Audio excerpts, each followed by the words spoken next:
That familiar feeling, the growl in your stomach, it's something we all experience. Hunger. But what if that feeling, that really basic signal, was actually a key to understanding, well, a whole lot more about ourselves? Exactly. What if it could tell us about our emotions, our habits, Yeah. maybe even who we think we are? That's the really fascinating area we're getting into today. We're doing a deep dive into Dan Hollis's work, specifically his thoughts on semaglutide. You hear about it a lot for weight loss, obviously, but Hollis suggests its effects go way beyond just the physical. hmm Our listeners sent over some really compelling bits from Hollis, and our plan today is basically to unpack the most insightful and maybe even surprising ideas he puts forward. Right. It's not just about a drug, it's about an opportunity almost. Hollis talks about semaglutide creating this space for personal change. So, in this deep dive, we really want to figure out what that space actually means. And according to Hollis, what you need to do to really make the most of it. Yeah, what you need to bring to the table. Okay, so let's dive right in. Hollis starts with this really powerful idea. Semaglutide doesn't fix you, it gives you space to fix yourself. So, it's definitely not a magic fix then. No, not at all. Good way to think about it maybe is like getting really good quality lumber to build something. Semaglutide is like the lumber it gives you the potential to build, but it's not the house itself. You still have to build the You house. still have to do the work, exactly. The medication makes change possible, perhaps easier, but it doesn't just hand you the result. That makes a lot of sense. And Hollis digs deeper into hunger itself, suggesting it's not always just physical. He calls it a stand-in, sometimes even a surrogate, for things we're actually seeking, like meaning or comfort or maybe just an escape. And this is where it gets really interesting. Hmm.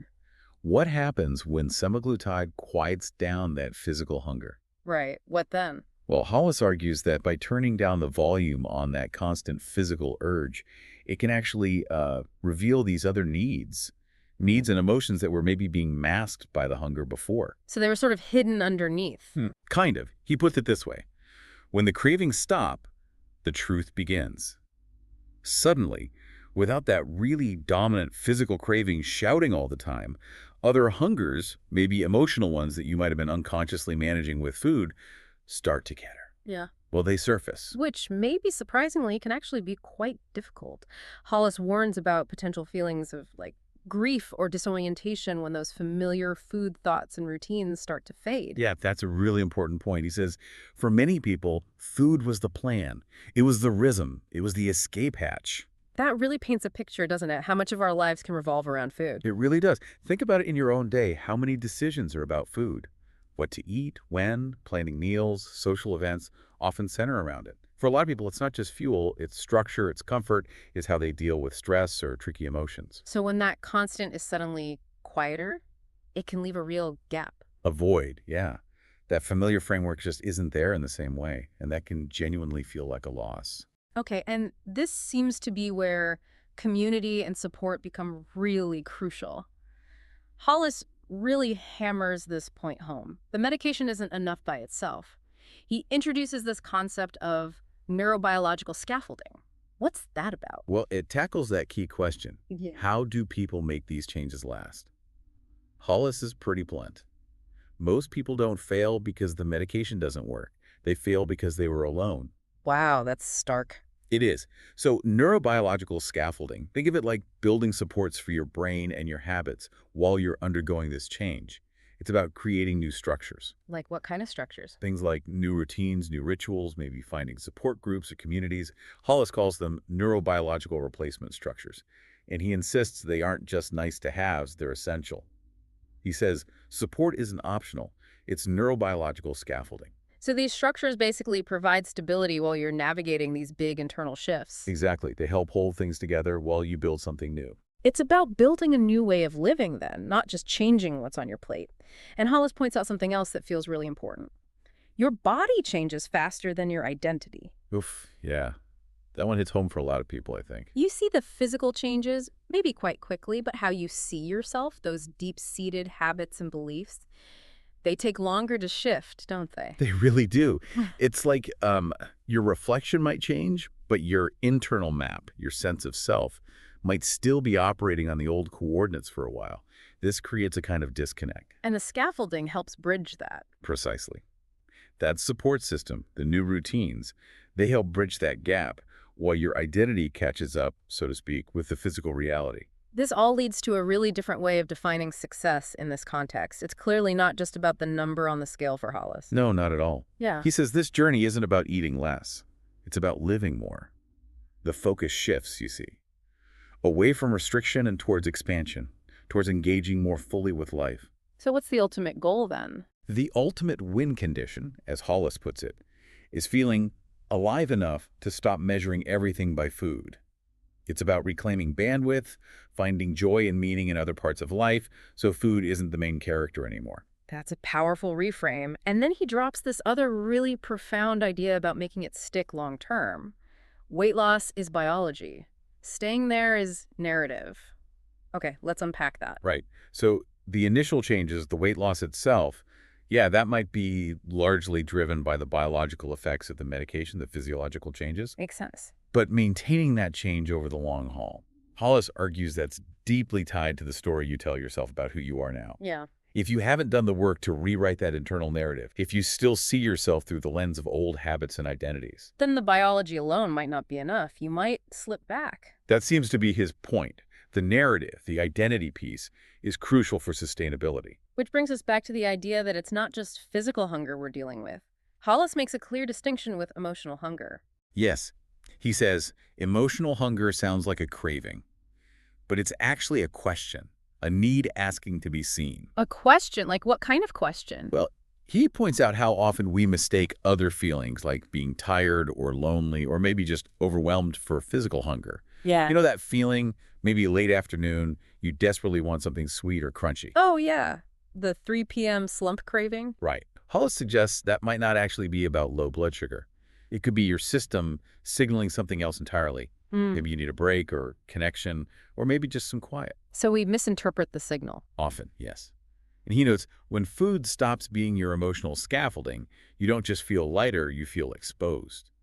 Suddenly, that coping mechanism isn't readily available, and the underlying feelings are right there. And it's really important to get this. Semaglutide doesn't magically fix that emotional hunger, does it? No, it doesn't. Hollis is clear.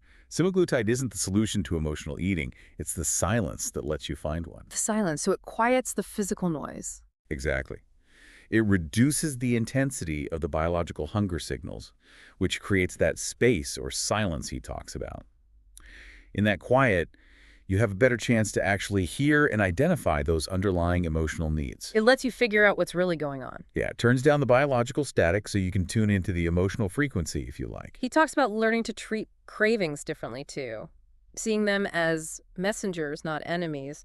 Responding with insight, not impulse. That's a huge mental shift, isn't it? Moving away from just automatically reacting to an urge and instead pausing, getting curious, asking, okay, what's this really about? Cultivating self-awareness around it. Yes. And to actually heal that emotional hunger piece, he says you need things like empathy, awareness, and asking the question behind the craving. So it's not about just gritting your teeth and resisting? Not at all. It's about self-compassion, understanding of the why behind the craving, and addressing those deeper needs directly, rather than just try to suppress the symptom with food. Hollis even calls semaglutide a kind of pause button. I like that analogy. It is a good one. It really emphasizes that opportunity the medication provides a chance to pause, reflect, interrupt those old automatic patterns, and consciously choose new ones. To step back and look at the whole picture, food, emotions, everything. And this ties into what he says about setbacks or relapse. This insight really stood out to me. People don't relapse into hunger. They relapse into confusion. Yeah, that's powerful.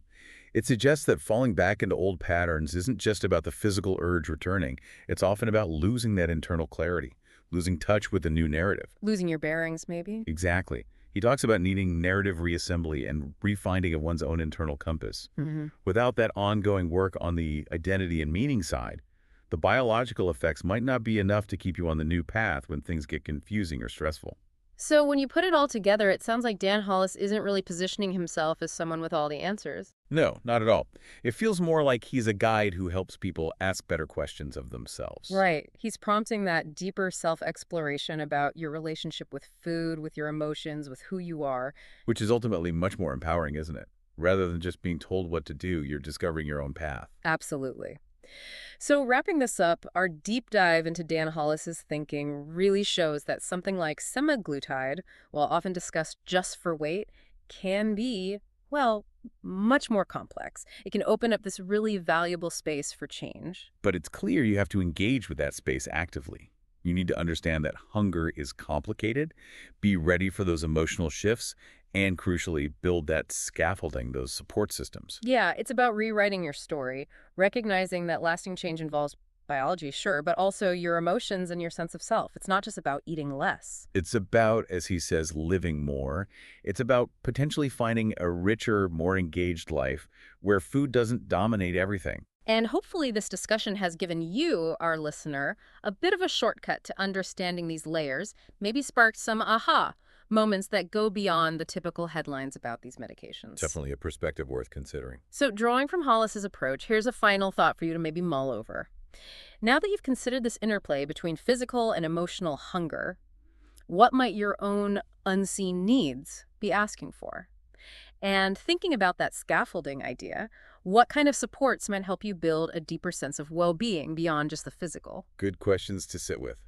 Definitely something to think about.